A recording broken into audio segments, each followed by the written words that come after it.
All right, you have a whole family of orca swimmers. This is my husband and my kiddo, and we are here demonstrating different treading.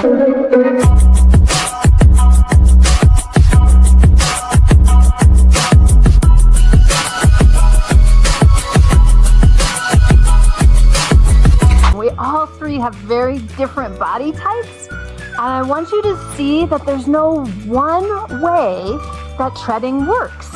Lots of ways treading works.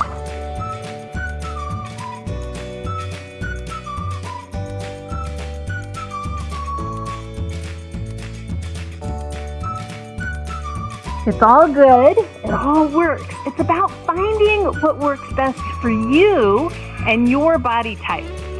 Now I'm going to have them hold their breath and stop treading so you can see what their floats look like too.